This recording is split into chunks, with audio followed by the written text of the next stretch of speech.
All right, throw out any preconceived notions you have about Mackie speakers because the new Thump is an excellent entry-level option.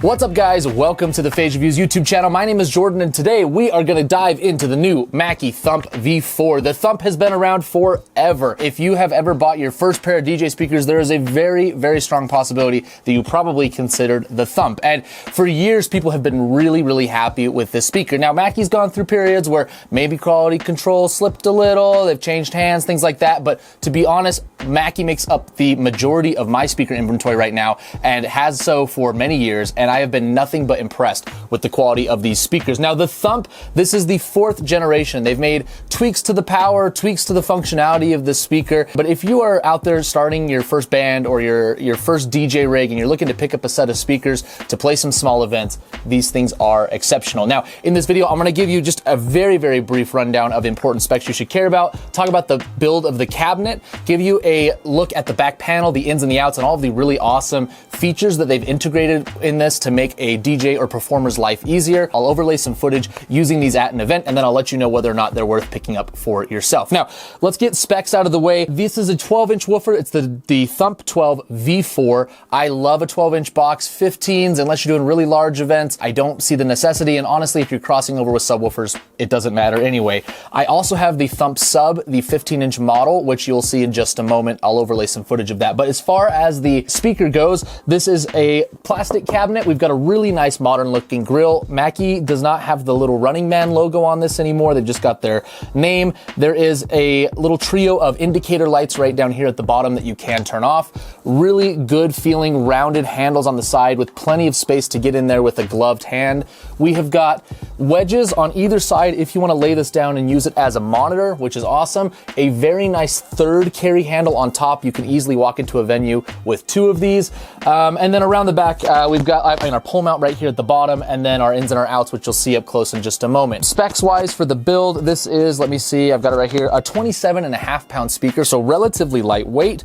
It reaches down to 39 hertz in low frequency extension, which for a do-it-all Swiss Army knife 12-inch speaker is plenty. If you're doing larger events, if you care about hip hop and EDM and you're trying to hit people with a little more thump in their chest, you're going to want to add a sub, and we'll get to that in a moment. 129 max dB. It's not the loudest speaker ever. It's definitely more than enough for the vast majority of a beginning DJ's events. 129 dB, I have no qualms with that. Who cares about the wattage? I'm not even going to tell you the watch. You can look it up yourself. And that's kind of the important specs. dB, low frequency extension, that's really what I care about. The build quality is excellent. The covering that they've got on this is super scratch resistant and is going to hold up really well. I will shout out Mackie. They have awesome bags for their speakers. So this is like the carry case. It has handles here. It has dual zippers. You can't even see me right now. Dual zippers. It has little kind of spiky feet here on the bottom to keep it from moving around in your car or your trailer.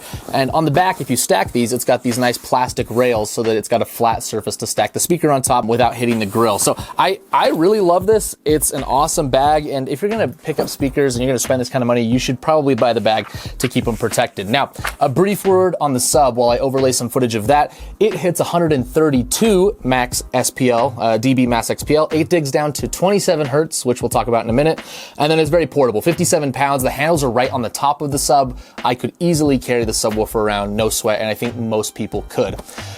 Let's zoom into the back so I can show you the ins and the outs. And there's a lot of ease of use and lifestyle features that make this speaker awesome. So let me show you those. Looking at the back panel, you're going to see one of the areas where the Thump excels, and that is all of the additional bonus features that they throw into this speaker. So we'll start up at the top. We've got our voicing modes. These are your EQ settings. Flat, which is where I usually keep mine.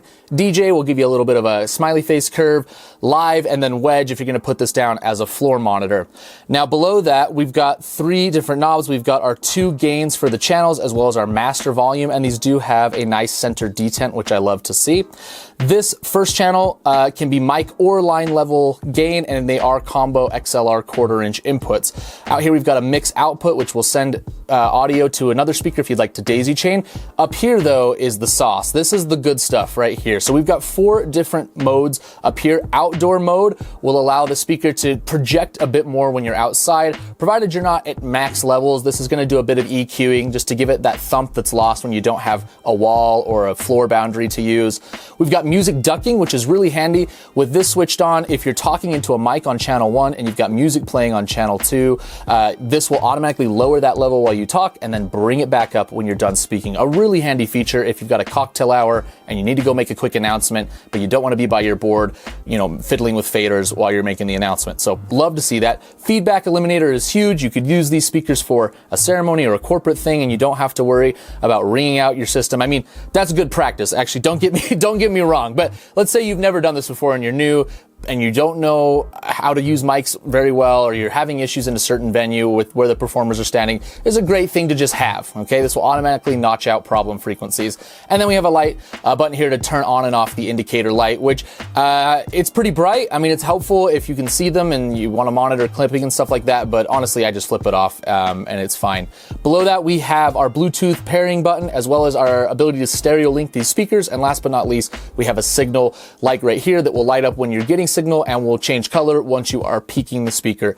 So I can show you the speaker on the internet as much as I want, but what really matters is how this actually performs in real life. I used these at a prom last weekend as stage monitors. I did use both, although it was probably overkill. This speaker is quite loud, but we had some dual 18s and some big 3-way tops going. So we were on a parking lot outside. There was a cement wall opposite of us, so we did have a little bit of reverb back. There was also a delay speaker over there pointing towards us. So a lot of confusing sound waves going on. I set these on the stage. I actually just used them in the regular flat mode, and I didn't even put them on monitor because I wanted a little bit of thump on the stage we were using, and these were excellent, like more than enough volume to overcome, oh god, it had to have been 110 dB out on the dance floor with all the kids and the sound system and whatnot. Very clear. I had plenty of headroom, even though I was kind of starting to like get these up there to like 3/4 volume on my mixer. There was like more than enough and no distortion that I could hear using them as monitors. I've done plenty of sound demos maxing these things out. With the sub, I couldn't even get the limit light to come on when I had it maxed out volume wise.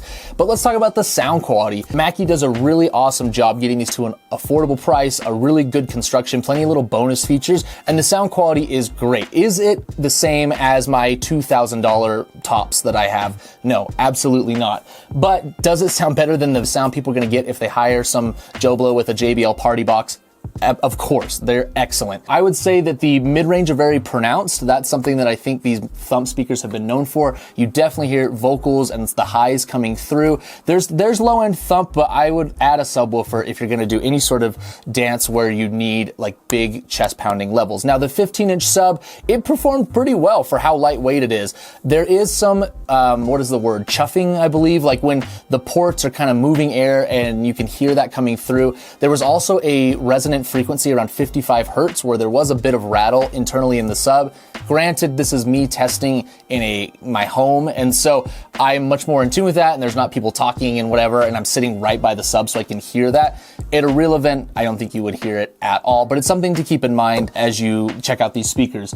I don't think you're going to get more value for their money, and I think this stands up to any other entry-level PA speaker on the market right now. The features on the back, like the feedback eliminator and the auto ducking and things like that, are something this speaker has that you don't see in other offerings, so it's definitely worthy of your consideration. If you want to read more about it, I'll include a link down below. You can go check it out there. Shout out to Mackie for making this video possible, and if you want to see more reviews and more possibly gig logs in the future, I'm hoping to film tonight when I go out to an event, if weather and everything permits. Make sure you subscribe and ring that notification bell so you don't miss anything coming in the future. I would love to hear your thoughts on Mackie Thumps if you've ever owned them, or your favorite entry-level speaker down in the comments. And if you enjoyed the content, give it a like.